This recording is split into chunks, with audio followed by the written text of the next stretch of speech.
Hello hello hello students, welcome back. My name is Gautami Nair और आज हम करने वाले हैं चैलेंजेस ऑफ नेशन बिल्डिंग, जो कि है हमारा part 1 syllabus of political science, that is politics after independence. और आज मैं आपको बताने वाली हूं कि किन किन तरीके के challenges India faced after it got independence in the year of 1947। तो हम ऑलरेडी कर चुके हैं क्या कि पार्टीशन के वजह से किस किन तरीकों के कॉन्सिक्वेंसेस हमको फेस करने पड़े थे और क्या क्या चैलेंजेस हमको 1947 के दौरान हमको फेस करने पड़े थे। Now I am going to tell you कि क्या था the second challenge which India was going through. So the second challenge was कि ये इतने सारे जो स्टेट्स थे हमारे पास, यानी कि जो ब्रिटिश प्रोविंसेस थे और जो प्रिंसली स्टेट्स थे, अब हमारे जो लीडर्स थे उनके पास अब ये क्वेश्चन था कि किन तरीके से इन सारी प्रिंसली स्टेट्स को हम इंटीग्रेट करेंगे।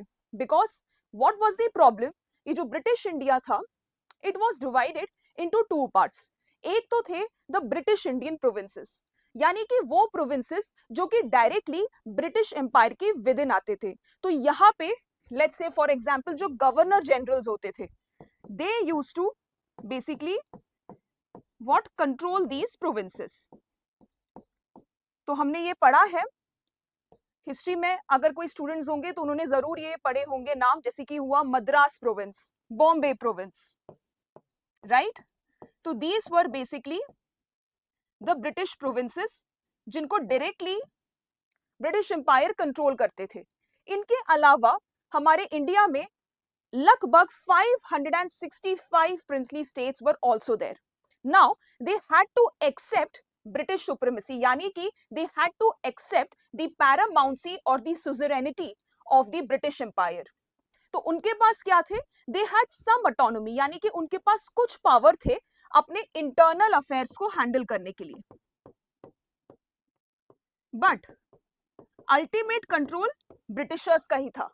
बट जितने भी इंटरनल डिसीजंस थे, लोगों को जो जस्टिस देने का जो सिस्टम था या जो लैंड रेवेन्यू का सिस्टम था, वो सारे जो चीजें थी वो कंट्रोल करते थे ये प्रिंसली स्टेट्स। अब एक बहुत बड़ा क्वेश्चन ये आया कि 1947 में now the British was ready to leave India. अब क्वेश्चन ये उठा कि अब क्या होगा इन 565 प्रिंसली स्टेट्स का। तो इन मैप में यू कैन सी कि जो जितने भी जो ब्लू में जो मार्क्ड है, these all were the princely states. So for example, Hyderabad was a princely state, Mysore was a princely state, Travancore आप यहाँ नीचे देख सकते हैं, भोपाल था, राजपुताना था। तो ये जितने भी हैं, even Jammu and Kashmir was also a princely state। तो अब क्वेश्चन ये उठा कि क्या होने वाला है इन प्रिंसली स्टेट्स का। तो चैलेंज अब क्या था कि ब्रिटिश एम्पायर अब एंड हो चुका था। अब उसके बाद 1947 में ये कुछ एक्स्ट्रा इंफॉर्मेशन है। 1947 में ब्रिटिश एम्पायर लेके आती है इंडिया के लिए अपना आखिरी एक्ट, जिसको कहते हैं द इंडियन इंडिपेंडेंस एक्ट। तो इंडियन इंडिपेंडेंस एक्ट में अब जितना भी कंट्रोल रहता है, जो भी लॉज बनेंगे, जितने भी रेगुलेशंस बनेंगे, जो भी कंट्रोल होगा, अब वो कंप्लीटली किनके हाथ में था, इंटरिम गवर्नमेंट के हाथ में था। ओके आपने कॉन्स्टिट्यूएंट असेंबली को पढ़ा है 11th स्टैंडर्ड में, तो आपने पढ़ा है कि एक इंटरिम गवर्नमेंट फॉर्म हुई थी जिसके प्रेसिडेंट थे डॉक्टर राजेंद्र प्रसाद। तो ये इंटरिम गवर्नमेंट के पास कंट्रोल आ गया था आफ्टर इंडियन इंडिपेंडेंस एक्ट। तो ये इंडिया इंडिपेंडेंस एक्ट के बाद अब क्वेश्चन ये था कि प्रिंसली स्टेट्स का क्या होने वाला है। तो एक चीज आई जिसका नाम है Mountbatten plan. Just a second, yes. तो माउंटबैटन प्लान में, तो माउंटबैटन कौन थे, ये थे इंडिया के आखिरी ब्रिटिश वाइसरॉय थे। ओके तो माउंटबैटन एक प्लान के साथ आए। तो माउंटबैटन ने अपने प्लान में ये बोला कि जितने भी प्रिंसली स्टेट्स थे, they had this what authority और the right to choose whether they want to be the part of Indian union और to be part of the Pakistan union, या फिर वो ये भी डिसाइड कर सकते थे कि क्या उनको एक इंडिपेंडेंट स्टेट के जैसे फंक्शन करना है। तो ये तीन उनके पास ऑप्शंस थे। और ये तीनों ऑप्शंस जो हैं, हमारी जो इंटरिम गवर्नमेंट थी, जो डॉक्टर राजेंद्र प्रसाद की जो गवर्नमेंट थी, they were not very happy with that, क्योंकि अगर ये जितने भी प्रिंसली स्टेट्स थे वो पाकिस्तान को ज्वाइन करते हैं या फिर इंडिपेंडेंट रहते हैं, तो ये हमारे यूनिटी और हमारे इंटीग्रिटी का कोई बहुत बड़ा चैलेंज था। ठीक है, तो मैंने यहीं पे वो चीज मेंशन की है, the end of the British rule ended the paramountcy of the British crown over the princely states, यानी कि जो अथॉरिटी था अब वो कंप्लीटली क्या हो चुका है, डिसबैंडेड हो चुका है, कंप्लीटली खत्म हो चुका है। उसके बाद क्या आता है, the princely states covered 1/3 of the land area of the British India empire. तो ये कोई छोटा मोटा नंबर नहीं था, 1/3 लैंड था इंडिया का, and there were almost 565 princely states and 1 out of 4 Indians lived under princely states. तो क्वेश्चन सिर्फ और सिर्फ इंटीग्रेशन का नहीं था, एक चैलेंज ये भी था कि जो लोग इन प्रिंसली स्टेट्स में रह रहे हैं अब उनका क्या होगा, how are they going to get the benefit when India is getting independence। ठीक है, तो एक क्वेश्चन था इंटरिम गवर्नमेंट के पास में। नाउ माउंटबैटन प्लान के हिसाब से क्या था कि that they were free to choose whether they wanted to be part of India, Pakistan और to remain independent.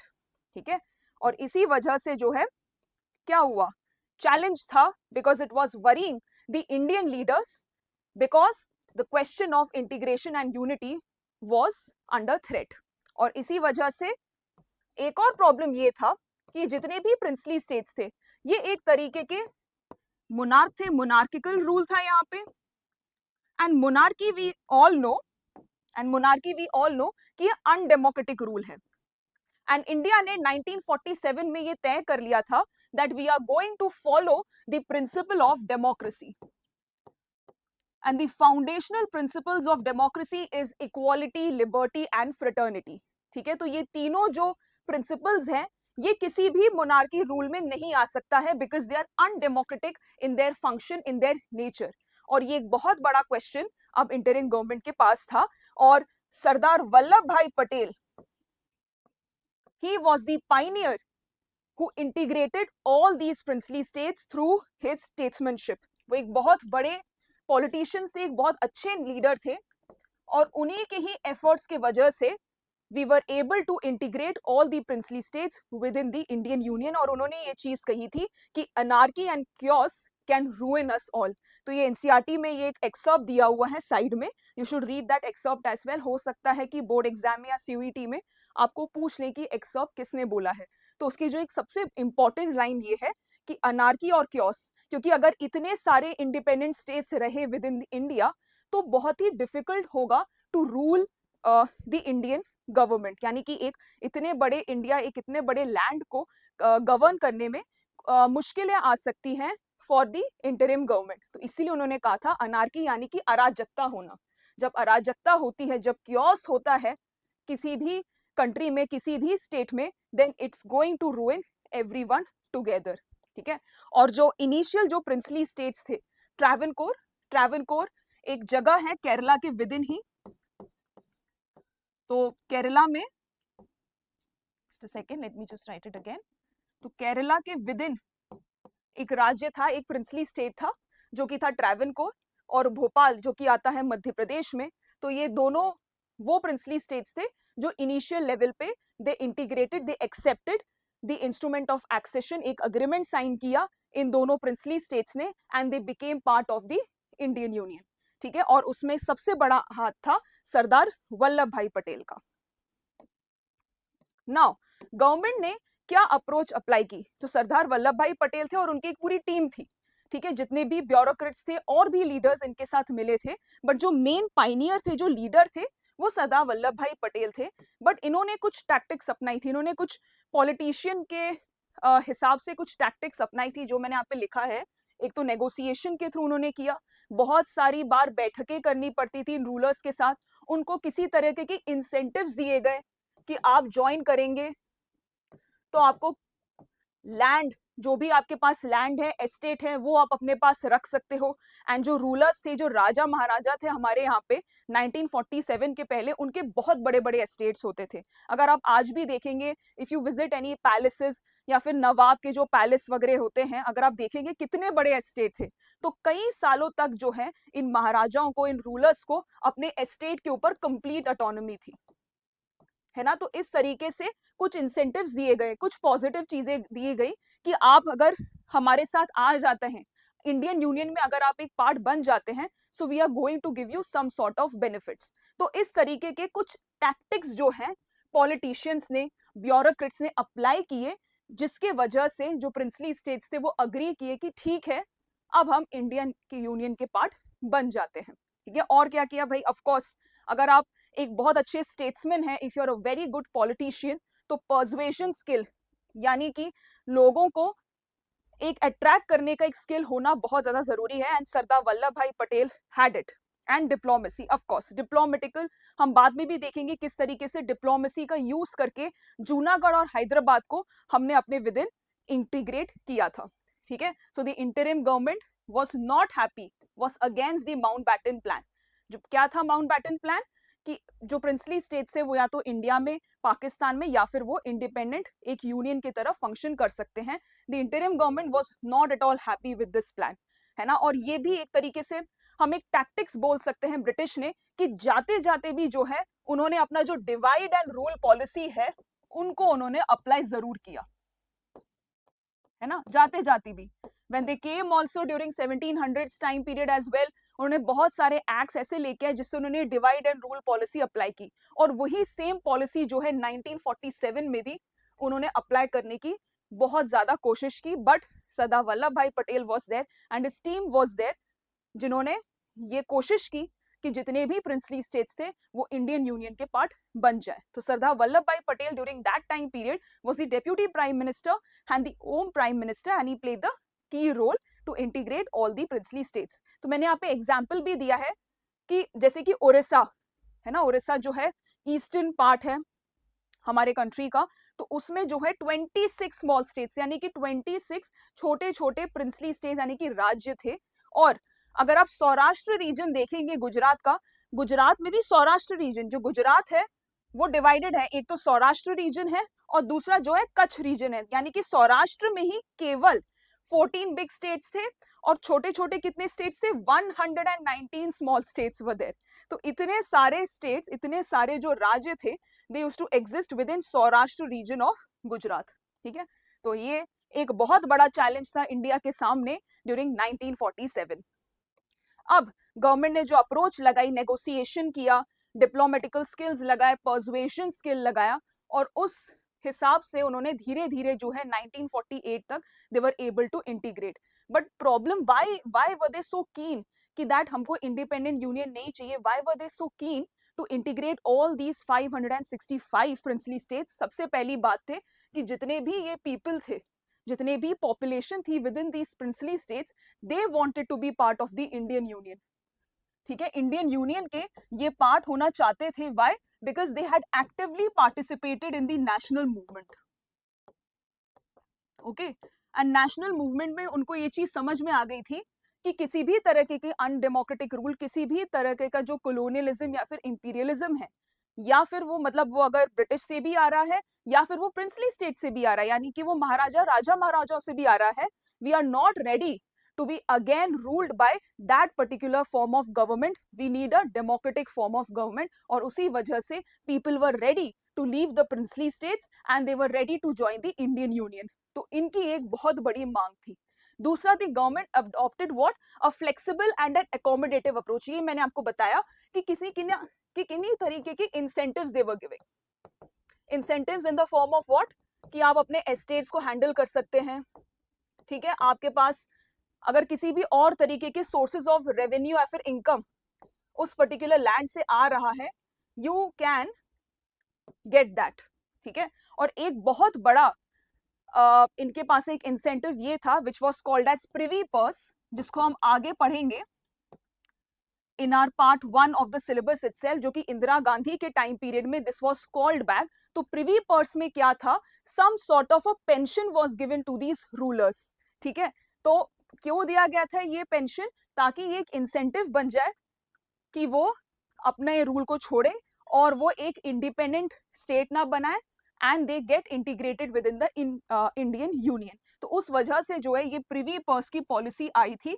But during the time period of Indira Gandhi this was called back. तो हम पढ़ेंगे कि इसके पीछे की क्या पॉलिटिक्स रहती है आगे के हमारे चैप्टर्स में. This is very well mentioned in our NCERT.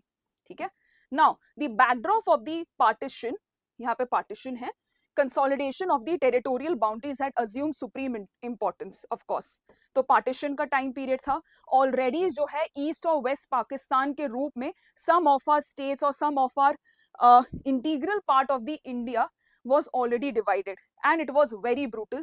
of course हम already पढ़ चुके हैं. ठीक है, तो उसका जो अभी भी जो मेमोरी थी, it was quite fresh in the minds of the people and the Indian leaders did not want कि अगर ये इंटीग्रेट नहीं होते, अगर ये इतने सारे टुकड़े में प्रिंसली स्टेट्स प्रेजेंट रहते हैं with in the Indian union, तो हो सकता है कि किसी ना किसी तरीके के वायलेंस जो है it can erupt within these princely states and it can disturb the entire Indian Union. और उसी वजह से भी they wanted to integrate all these princely states within the Indian Union. And most princely states were brought within Indian Union before 15th August 1947. But आगे हम पढ़ने वाले हैं कि that there were some princely states which did not agree और उनके साथ वही tactics और वही persuasion skill अपनानी पड़ी. तो हम आगे देखेंगे कि कौन कौन से वो एग्जाम्पल्स हमको मेंशन किए हैं. इन आवर सिलेबस हमको केयरफुली पढ़ने वाली दो जगह हैं, that is Manipur and Hyderabad. Okay, और एनसीईआरटी में मेंशन्ड है अबाउट ट्रैवनकोर, भोपाल, और भी उन्होंने प्रिंसली स्टेट्स के बारे में मेंशन किया है. मैंने यहाँ पे अपने नोट्स में, ये मेरे नोट्स का ही एक कॉपी है, ये मेरे नोट्स का कॉपी जो है आप हमारे टेलीग्राम चैनल से you can access them. PDF format में मेरे सारे नोट्स अवेलेबल रहेंगे. तो यहाँ पे मैंने एक और प्रिंसली स्टेट के बारे में मेंशन किया है जो कि हमारे सिलेबस में इतने डिटेल में नहीं है, and that princely state is Junagadh. तो जूनागढ़ जो है वही सौराष्ट्र रीजन में आता है ना. अगर मैं if I make the map, if the map is not clear, यहाँ पे ऑलमोस्ट जो है गुजरात के सौराष्ट्र रीजन में जूनागढ़ आता है. तो जूनागढ़ में जो है वो थे नवाब महाबत खान जी. ठीक है, अब नाउ महाबत खान जी ने इनिशियली डिसाइड किया कि वो इंडिपेंडेंट रहेंगे, बट किसी वजह से 1947 के दौरान ही इन्होंने क्या बोला कि that now we want to join Pakistan. अब देखिए जूनागढ़ जो है वो आता है इस लोकेशन पे, यहाँ पे है अरेबियन सी, और इनका ये कहना था कि भाई सी रूट के तरफ से, यानी कि अरेबियन सी के रूट से we are connected with Pakistan. But आप देखिए कितना ज्यादा स्ट्रेटेजिक लोकेशन है Junagadh, and India was not ready to lose Junagadh and give it to Pakistan. ठीक है, तो अब यहाँ पे होती है थोड़ी बहुत पॉलिटिक्स शुरू. अब क्या होता है, विद इन जूनागढ़ ऑल्सो दो स्टेट्स मौजूद थे, दो और तरीके के राज्य जो है मौजूद थे, जिसका नाम था मंगरोल और बाबरियावाड़. बाबरियावाड़, अब ये जो दोनों स्टेट्स थे वो रेडी नहीं थे पाकिस्तान ज्वाइन करने के लिए, and they started what, raising some sort of independent movement. उन्होंने किसी तरीके की इंडिपेंडेंट मूवमेंट शुरू की, और इस इंडिपेंडेंट मूवमेंट को सप्रेस करने के लिए नवाब ने भेजे अपने मिलिट्री ट्रूप्स. ठीक है, अब इसके रिटेलिएशन में टैक्टिक्स या फिर किसी तरीके के क्या बोल सकते हैं आप, एक डिप्लोमेटिकल स्किल अप्लाई किया इंडिया ने. और इंडिया ने क्या किया, कोल, यहाँ मैंने लिखा है यस, कोल और फ्यूल को जो है बेसिक सप्लाईज जो है जूनागढ़ को देना बंद कर दिया. So this is sort of like a diplomacy जो कि इंडिया ने यहाँ पे अप्लाई की है. क्या किया, बेसिक सप्लाईज बंद कर दी है. तो अब यहाँ पे क्या हुई, और तरीके की क्या होने लगी, अनार्की होने लगी, कि अराजकता होने लगी, क्योस होने लगा. और इस क्योस में ये जो नवाब थे, नवाब महाबत खान जी, ये अपने फैमिली के साथ जो है he fled and he fled to Pakistan. अब जो है इजीली जो है India was able to control Junagadh, और जूनागढ़ में उन्होंने क्या किया, एक प्लेबिसिट ऑर्गेनाइज किया. प्लेबिसिट का क्या मतलब होता है, जो नॉर्मल जो जनरल सिटीजन्स रहते हैं या फिर जो पॉपुलेशन रहती है इनको किसी तरीके की एक पॉलिसी में डायरेक्ट वोट करके, ये आप अधिकार आपके पास है कि आप वोट करके गवर्नमेंट को बताइए कि that whether you are in favour of that policy और you are not in favour of that policy. तो प्लेबिसिट किस लिए कराएगी? वेदर तो ये एक क्वेश्चन जो है पॉपुलेशन को रखा गया, सिटीजन्स को रखा गया जूनागढ़ के, कि क्या आप इंडियन यूनियन के पार्ट बनना चाहते हो कि नहीं बनना चाहते हो। अब जो जूनागढ़ है उसकी जो पॉपुलेशन है 80% हिंदूज की पॉपुलेशन थी। तो 80% हिंदूज पॉपुलेशन के साथ easily India one this plebiscite and everybody agreed, most of them agreed कि हमको जो है इंडियन यूनियन का पार्ट बनना है। एंड इस वे में, इस टैक्टिक के साथ, इतने पॉलिटिक्स के साथ जो है जूनागढ़ जो है इंडिया का पार्ट बन गया। नाउ अब आते हैं हमारे सिलेबस के दो इंपॉर्टेंट प्रिंसली स्टेट्स के बारे में। सबसे पहले है हैदराबाद। तो हैदराबाद जो प्रिंसली स्टेट है, आज तो it's a very small city, but Hyderabad it was one of the largest princely states. तो आप यहाँ पे देख सकते हैं in the map, few portions of Maharashtra, few portions of even of Karnataka, Andhra प्रदेश।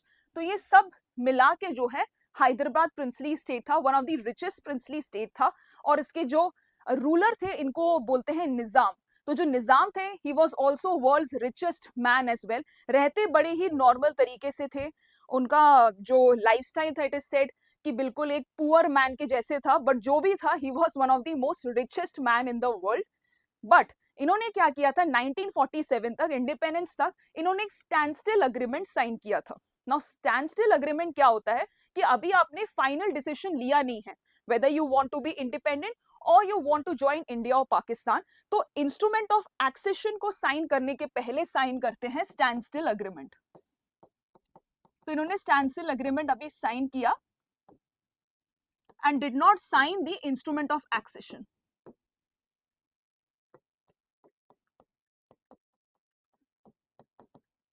और नेगोशिएशंस जो है चल ही रहे थे। Negotiations with the Indian government, with the Indian interim government was going on.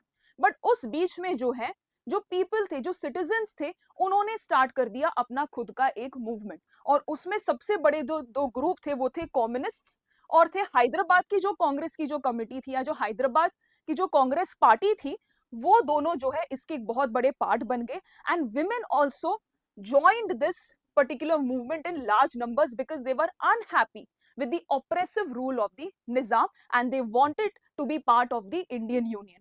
अब इसको सप्रेस करने के लिए हैदराबाद ने क्या किया, निजाम ने क्या किया, he unleashed his paramilitary force, जिसको कहते हैं द रज़ाकर्स। और इन्होंने जो है बहुत ही ब्रूटल तरीके से इस मूवमेंट को सप्रेस किया and they looted their treasury, brutally, बहुत तरीके से मार के, विमेन को भी बहुत बुरी तरीके से उन्होंने ऑप्रेस करके मूवमेंट को सप्रेस करने की कोशिश की। And they particularly targeted non Muslims. तो ये एक तरीके से वायलेंस क्या हो गई, कम्युनल वायलेंस में कन्वर्ट हो गया। अब इस कम्युनल वायलेंस को सप्रेस करने के लिए इंडियन गवर्नमेंट ने अपनी आर्मी को भेजा, है ना, टू सप्रेस दिस रज़ाकर्स। एंड इसी वजह से इंडियन आर्मी ने पूरे चारों तरफ से जो है निजाम के पैलेस को क्या बोलते हैं, एक तरीके से they covered it and he did not let Nizam to escape और फ्ली टू पाकिस्तान और to any other place. And इसी वजह से ही was pressurized in order to join the Indian union. तो यहाँ पे जो है फोर्स का अप्लाई करना पड़ा इंडियन यूनियन को निजाम के खिलाफ, ताकि वो ये अग्री करे, वो इंस्ट्रूमेंट ऑफ एक्सेशन इंडिया के साथ ही साइन करे। ठीक है, so this was about Hyderabad princely state. Now next जो है मणिपुर। नाउ मणिपुर के जो राजा थे उनका नाम था Bodhchandra Singh. Now Manipur is a part of the north east India. Now यहाँ पे द प्रॉब्लम वाज कि जो लोग थे मणिपुर के, दे वांटेड ऑटोनॉमी। तो जो बोधचंद्र सिंह थे उन्होंने इंस्ट्रूमेंट ऑफ एक्सेशन इसी वजह से साइन किया बिकॉज ही वाज प्रॉमिस्ड कि यहाँ पे जो है ऑटोनॉमी रहेगी लोगों के पास in order to make their own decisions. अगर आपको याद होगा, गवर्नमेंट ने यही अप्रोच फॉलो की थी, they were flexible and accommodative to the needs and the demands of different princely states. तो यहाँ की डिमांड क्या थी, यहाँ की डिमांड ये थी कि लोग चाहते थे कि वो ऑटोनोमस रहे। ठीक है, अब प्रॉब्लम कहाँ शुरू हुई, प्रॉब्लम शुरू हुई मणिपुर के लेजिस्लेटिव असेंबली में। तो असेंबली में क्या हुआ, different kinds of opinion started to emerge. अब जो कांग्रेस थी वो चाहती थी कि कंप्लीट कंट्रोल होना चाहिए इंडियन यूनियन का, एंड द मणिपुरीज और the Manipur government wanted what, they wanted autonomous, they wanted to be autonomous, they wanted to take their independent decisions regarding their internal affairs. But dheere dheere, with their persuading skills, with their tactics, with their diplomacy, government was easily able to what, convince महाराजा बोध चंद्र सिंह कि आप जो है instrument of accession हमारे साथ sign करें। So he signed the final agreement. Instrument of accession के बाद third जो लेवल रहता है, it is called as the merger agreement.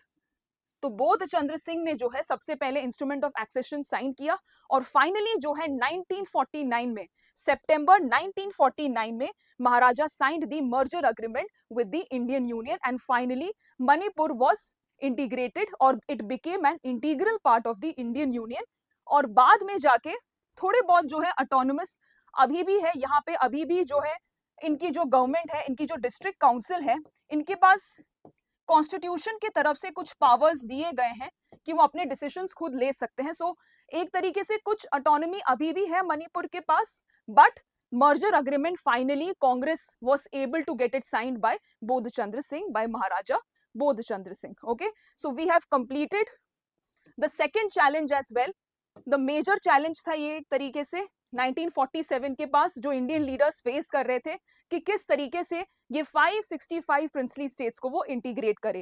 And मैंने ऑलरेडी एक वीडियो डाल दिया है जिसमें I have explain the third challenge as well. Third challenge किस में था हमको, थर्ड चैलेंज ये था कि हमारे जो इंटरनल बाउंड्रीज है वो कैसे फॉर्म होने चाहिए, और यहाँ पे we have discussed about politics of language.